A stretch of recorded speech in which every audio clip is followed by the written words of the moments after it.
Ciro, você foi o prefeito de capital mais jovem do Brasil. E quando assumiu o governo do Ceará, com 33 anos, se tornou o segundo governador mais jovem da história do país. Foi difícil assumir tantas responsabilidades ainda tão jovem? Sinceramente? Sinceramente.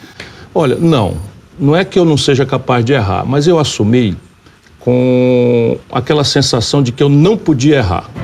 Eu não podia errar porque eu sei que sobre o jovem sempre pesa uma desconfiança maior e o jovem tem que acabar valendo dobrado para poder mostrar que não vai errar. Mas a ciência de não errar não é você ser o dono da verdade. É aquilo que eu sempre procurei fazer, me cercar de gente que entende dos assuntos, sabe? Não tinha perigo de eu tomar uma decisão que eu não reunisse os melhores especialistas, ouvisse a sabedoria do povo. E essa é a ciência, é você ter o espírito público e procurar sempre ter a humildade de fazer as decisões coletivas, obedecer a um planejamento, obedecer a uma estratégia amadurecida com muita gente. E quais foram os seus maiores desafios? Talvez o desafio mais grave de todos, o mais urgente, foi que eu administrei 3 anos seguidos de seca. E assim que eu tomei posse, acabou a água praticamente da região metropolitana de Fortaleza. E aí eu, depois de reunir todos os técnicos, até o bispo, Dom Aloysio, estava presente, nós tomamos uma deliberação que ninguém praticamente acreditava que era possível. Construir um canal, que trouxe água de mais de 600 quilômetros de distância do Açude de Oroz para abastecer Fortaleza, chamado Canal do Trabalhador, e eu construí em 90 dias. Hoje se fala muito da educação do Ceará, mas é um trabalho que começou lá atrás, né, Ciro? Sabe que em educação nada se resolve de curto prazo, mas de fato no meu governo nós fizemos um processo muito grande de mudança. Na sequência, todos nós no Ceará obedecemos a mesma prioridade, porque a gente sabe que o filho do pobre só vai mudar de classe, só vai ter chance nessa vida selvagem de competição pelo emprego, pelo empreendedor que ele quer ser, se ele se educar. E aí a agenda é aquela completa, desde a capacitação, treinamento, autonomia de gerência, salário decente.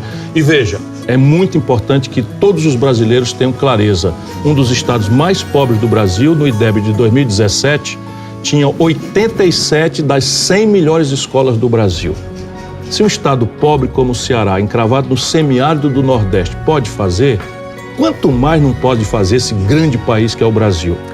Nessa época, as pesquisas apontavam você como o governador mais popular do Brasil, com taxas de aprovação sempre acima de 70%. E você também foi citado pela revista Time como uma das 100 principais lideranças emergentes do mundo. Tudo isso para mim é muito gratificante, sabe? Mas se eu quisesse fazer uma lembrança, a mais comovente de todas, foi que eu fui ao plenário das Nações Unidas, receber, junto com o Tasso Gereissati, com a representante da Pastoral Universitária, com a representante da Sociedade Brasileira de Pediatria, com uma representante dos Agentes Comunitários de Saúde, que é um programa que nós criamos no Ceará. Eu recebi o Prêmio Mundial de Combate à Mortalidade Infantil por um programa que nós criamos ainda no governo do Tasso e que eu universalizei, chamado Viva Criança. Esse programa foi a melhor experiência de combate à mortalidade infantil anotada pela Unicef no mundo.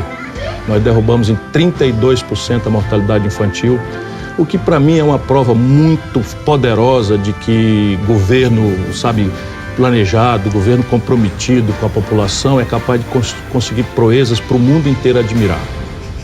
Esse seu governo também teve um outro momento muito marcante, que foi o motim no Instituto Penal Paulo Sarazate, né? E, rapaz, essa é uma lembrança que eu sinto arrepio quando lembro, mas Deus foi muito grande e generoso comigo também.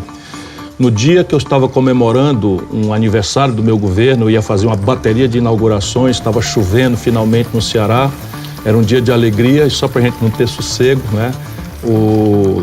Era o dia de visitação no antigo presídio, o maior presídio, que era uma espécie de Carandiru do Ceará. Estava lá uma série de pessoas e houve uma rebelião e foram feitos reféns, deputado estadual, secretário de Justiça, e mais grave e delicado, globalmente falando, os presos fizeram Dom Aloysio Loscheider, um santo homem que era o cardeal arcebispo de Fortaleza e que tinha recebido o voto para Papa do então Papa.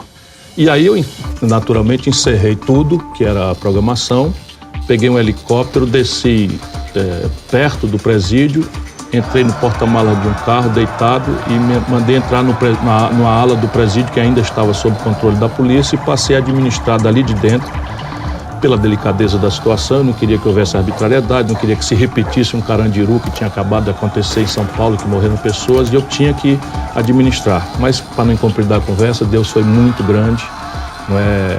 Houve momentos em que eu me ofereci para me trocar pelo Dom Aloysio.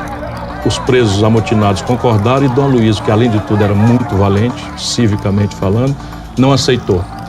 Pelo contrário, exigiu que fosse ele, Dom Aloysio, o último refém a ser libertado.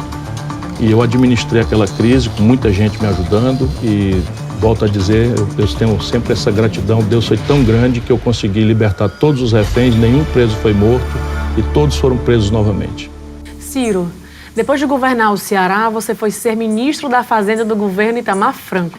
Certo, esse foi um outro gravíssimo desafio que eu tive que enfrentar, assumindo o Ministério da Fazenda numa hora crítica de consolidação do então nascente Plano Real. Segura um pouquinho aí que a gente vai falar sobre isso no próximo episódio. Acompanhe a gente no próximo episódio.